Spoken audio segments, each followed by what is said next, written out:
Basically, what you're gonna do is you're gonna when you file. I'm just giving you kind of like a run through real quick, so you can kind Okay. of wrap it around your mind.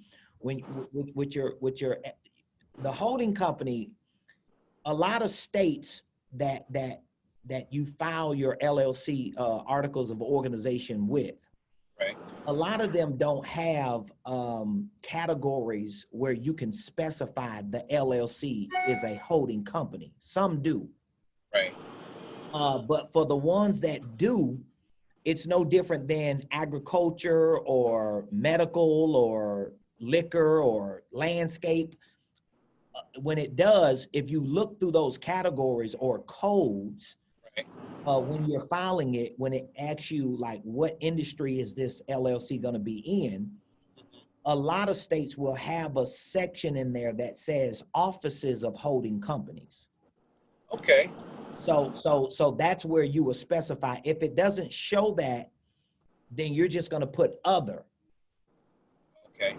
And as far as we're just talking about the legal aspect of it. Yes. From a legal perspective, on the Secretary of State's website, if it doesn't give you an area where it says you can specifically push or click holding company, then you're just going to say other. And if it asks you an optional question to put what the purpose of your LLC is for, then you're just going to put holding company.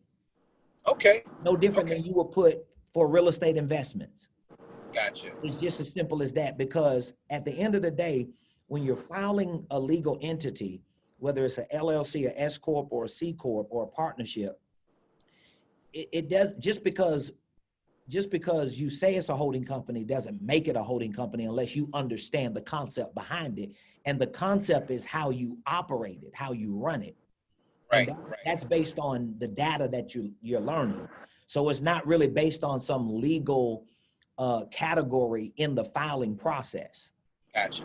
And even if you operated as a holding company, but you didn't specify it when you filed it, it doesn't mean that you're operating illegal. It just means that either that filing system in that Secretary of State business portal didn't provide it, or you just elected to not put all the details in the optional provisional area.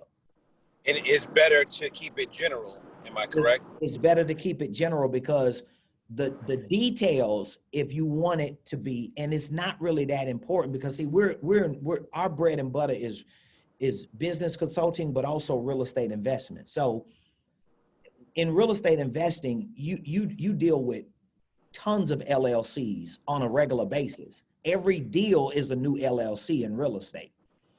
So when you're dealing with multiple partners or multiple business deals, a lot of times you're not focusing on the filing details as much as you're focusing on the operating agreement. The Okay. operating agreement is the bread and butter of your business. Gotcha. You get what I'm Gotcha. saying? So if you put in your operating agreement, this is a single member LLC, Floyd Brown reserves the right to hold companies, to hold intellectual property, to hold logos, to hold copyrights, to license logos to another business. Let's say if you got a second business you start, you get what I'm saying?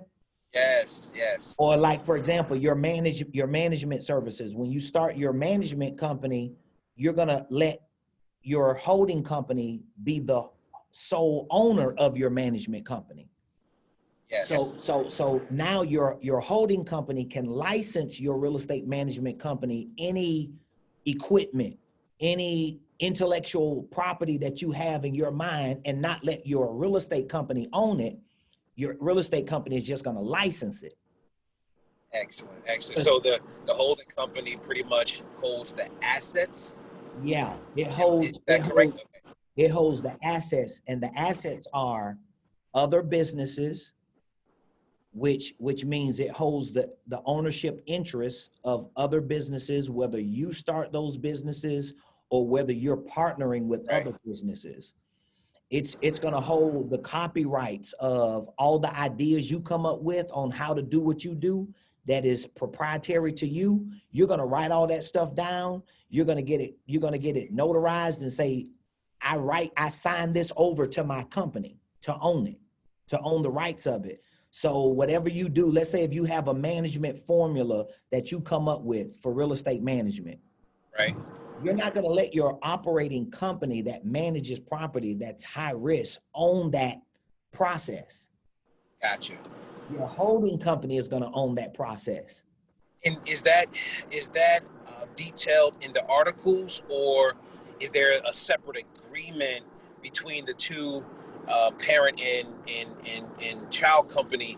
Is there like a separate agreement? And if so, if there is a separate agreement, where does that go? Like, how do you file that? What records do you keep? What you're doing, and this is like the game of running a holding company, because now you're a manager of assets. Right. And now as a manager of assets, you're just pushing paperwork. Yes, gotcha. So for example, single member LLC, which is the holding company, number one, you're the CEO. The other single member LLC, let's say you let your holding company own it for real estate, you're still the CEO of that. Gotcha. So CEO number one is going to draft a contract with CEO number two. And the contract is going to specify what CEO number two can do with the assets, with the equipment, with the truck, with the cards, with the whatever of assets number one. Right. And then once it's just a matter of you typing it up. If you want to get sophisticated, you can notarize it. Okay. Just to have a date stamp, but because it's you, it's nobody else involved. Right. Okay. You're just signing it and dating it and literally putting it in a PDF form and putting it on your flash drive.